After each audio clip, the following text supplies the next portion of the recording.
one of the horses was sort of standing and falling in the middle of the road, you see. And we couldn't leave him like that because it would have made it really hard to escape, when we actually did rob the bank. So, we had to fix that.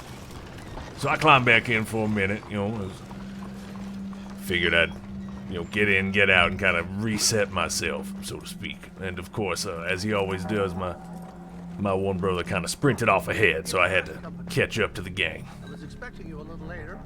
No matter. Let me escort you to the vault. Of course, our And the security protocols manager, he was all too kind. You wouldn't mind waiting out here? He was Let me too get this eager, open even. for you. Don't Eager to look now. please. He was happy to let two of us even walk right into the vault with him. We just left our one brother standing guard out front. There you are.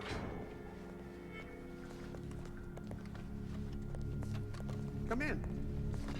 I believe the allocation request was for the regular amount?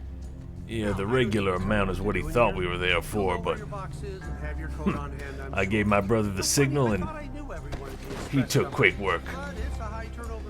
And then I had to inspect. Was this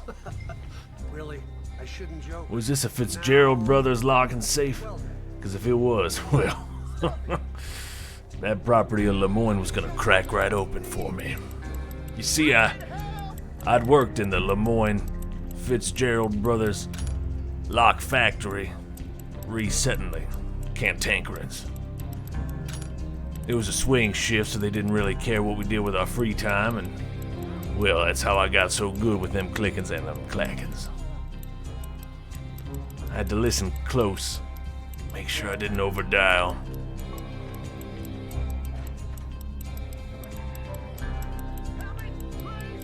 Meanwhile,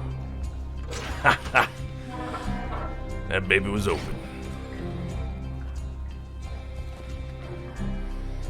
So I, of course, did what I do best. I looted that safe. Got the bank bonds, just as he's asked. And then before I knew it, I heard a gunshot. My brother had already started the scene. Now was what to do with the bank manager. There was one more safe in the way here. It seemed like it was reinforced. It had a different type of locking mechanism I wasn't familiar with, so I figured, well, let's move his body out of the way here. And then I would take a closer look.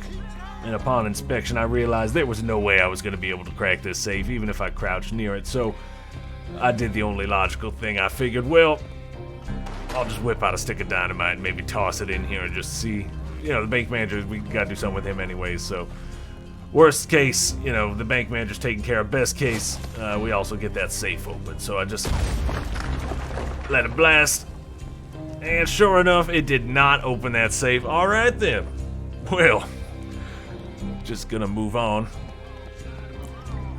And it was time to hit the road because we were suddenly wanted. My brother was keeping it cool. He'd killed several cops in the street, and I figured, well, I'll just climb back into the stagecoach because it seems to be pretty well secured.